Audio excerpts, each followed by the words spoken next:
Përshëndetje dhe mirë se erdhët të dashur peshqi në Letra Trofejnë, jam Diana dhe do bëjmë leximin e radhës për ju. Sot kam zgjedhur një pyetje pakës për t'ju qërtuar, për t'ju zgjuar, për çfarë duhet të hapësh syt këtë javë apo këtë periudhë të dashur peshqi. Këtë javë duhet t'i hapësh syt sidomos për dallimin mes asaj që të thuhet dhe asaj që të tregohet me vepra. Sepse leximi fillon dhe me një lodhje ose zhgënjim dhe mirë pasaj sjell fjalë të bukura, afrim, ofertë, premtim, apo një person që di shumë mirë si të prek emocionin. Mirë fjalët, por stabiliteti ku është? Po kujdesi real, po veprat e kështu me radhë.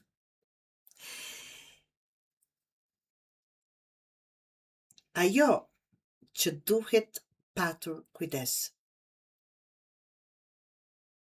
Nuk fiton ai që vërtet më fort. Fiton ai që di ku ja vlen të reagoj dhe ku duhet të largohet nga ky cirk, ta them kështu. Fillojmë me 10 të shpatës. Pranoje kur diçka ka arritur fundin. Shikoni ku jeni të shtrirë këtu dhe 10 shpata mbi ju.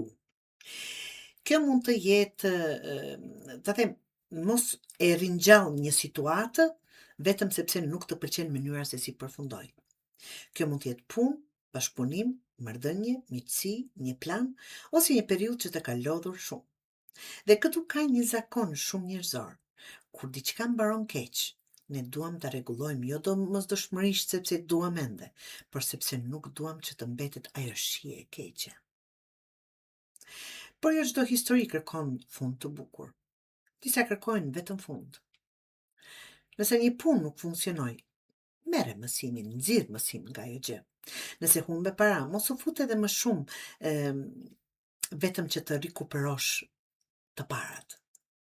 Nëse një person të ka treguar 10 herë të njëjtën sjellje, mos prit provën e 11. Dhe sidomos, mos e ngatro mungesën me arsyen për të kthyer. Mund të mungoj diçka, edhe prap të mos jetë e mirë për ty. Kalorësi i kupës. Kalorësi i kupës thot mos u deh nga fjalët e bukura. Dhe ja ku vjen kalorësi ynë, mesazh, ftesë, kompliment, afërsi, premtim.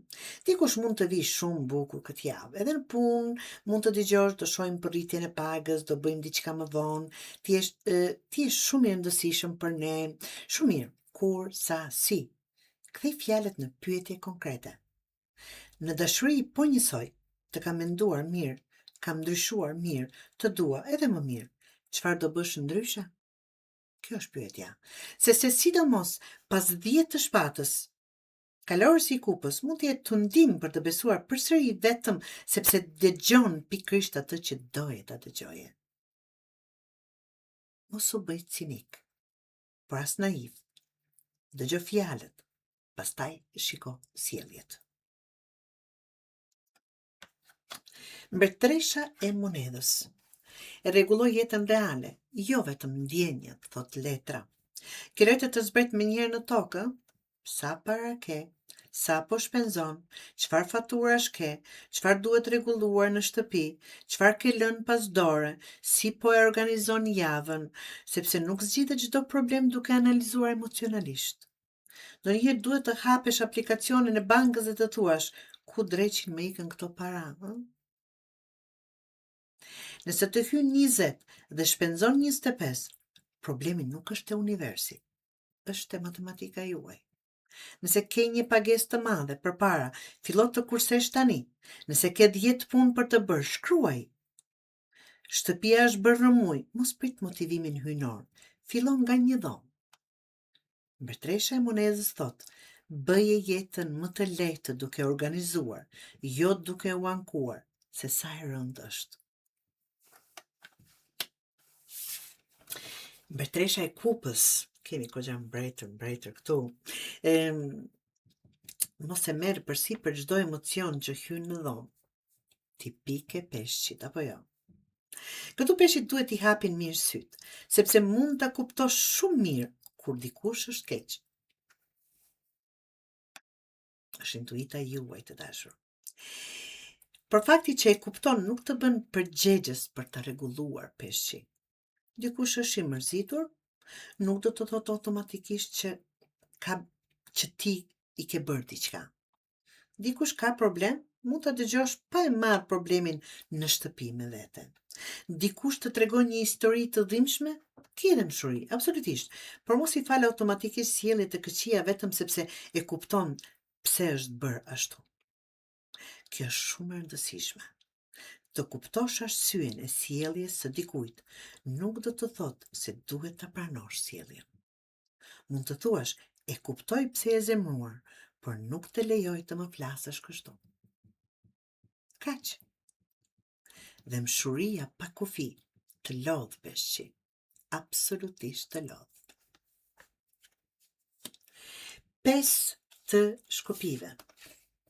Jo çdo debat meriton pjesëmarrjen tënde. Këtë javë mund të ketë shumë zëra, punë, familje, shoqëri, komente, konkurrencë, njerëz që duan të kenë të drejtë dhe pyetja për peshqit është: a duhet patjetër të futesh në këtë gjë, të marrësh pjesë? Në punë mos u përfshi në konfliktin e dy kolegëve vetëm sepse të dy vinë e ankohen tek ti. Në familje mos u bëj postier. Ajo tha këtë për ty, ai tha atë, jo. Le të flasin me njëri tjetrin. Në internet, sidomos nuk është detyrim kushtetues të përgjigjesh çdo budallëk që lexon. Dhe në marrëdhënie, nëse po grindeni gjithmonë për të njëjtën gjë, mos ndryshoni vetëm fjalët e debatit. Ndryshoni mënyrën se si e zgjidhni problemin peshqi. Sepse nëse pas debatit të 10 jeni prap në të njëjtin vend, debati nuk po funksionon. Dhe fuqia nuk është të durosh gjithçka. Këtu dua ta korrigjoj një keqkuptim të madh. Fuqia apo strength nuk thot duro, mbaje, përtype, bëj fort. Jo. Ndonjëherë njeriu më i fortë në dhomë është ai që thot mjaft, pa bërtitur, pa kërcënuar, pa bërë sken. Nëse dikush provokon, mos ja jep automatikisht reagimin që kërkon. Nëse të flasin keq, vendos kufirin. Nëse një situatë të nxjerr nga vetja vazhdimisht, pyet pse vazhdon të japësh kaq shumë akses. Kjo letër është vetë kontroll. Dhe vetë kontrolli nuk është të mos zemrohesh. Është të zemrohesh dhe prap të zgjedhësh çfarë bën më pas. Kjo është fuqi. Çfarë duhet të bëni peshqi? Çfarë duhet të hapësh syt këtë javë? Për çfarë? Për njerëzit dhe situatat që të prekin emocionalisht, por nuk të japin domosdoshmërisht stabilitet. 10 të shpatës.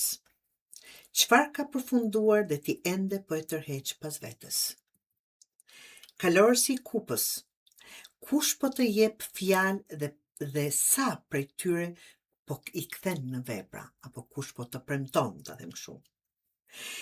Mbretresha e monedhës. Cilin problem të dikujt tjetër ke marrë përsipër sikur të ishte i yti?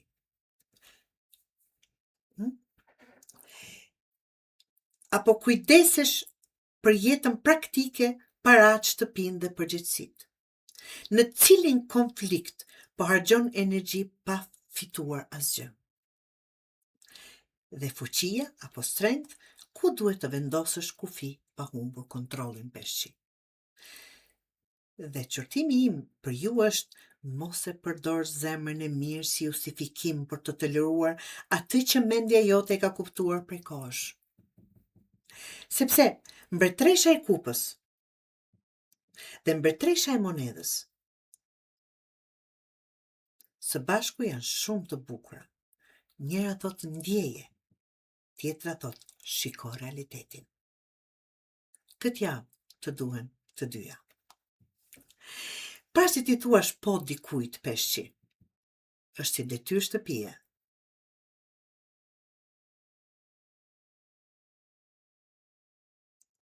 Pyet veten, a dua ta ndihmoj? Pyet edhe a mundem? A është përgjegjësia imja? Çfarë më kushton mua kjo? Dhe para se t'japësh një tjetër mundësi dikujt, mos pyet apo flet bukur tani, po pyet çfarë ka ndryshuar konkretisht. Mund të flasë gjithë ditën bukur dhe të mos veproj asgjë. Çfarë fitimi ke ti në këtë? Janë veprimet, të dashur peshqi, ato që tregojnë ndryshimin. Sepse ky lexim nuk të kërkon të bësh më i ftohtë, absolutisht. Të kërkon të bësh më i mençur me atë kujt ja jep zemrën, kohën, paratë dhe energjinë. Zemra e mirë, të dashur peshqi, nuk do të thotë derë hapur për këdo. Edhe mirësia duhet të ketë kufi. Se një derë hapur për kudo është sikur ajo, ta them, në bashki, në komuna, që vem njerëzit që kanë nevojë, pa pyetur fare, një derë hapur. Ajo derë duhet të ketë një rëndësi. Dhe atë rëndësi e keni ju, të dashur peshqi.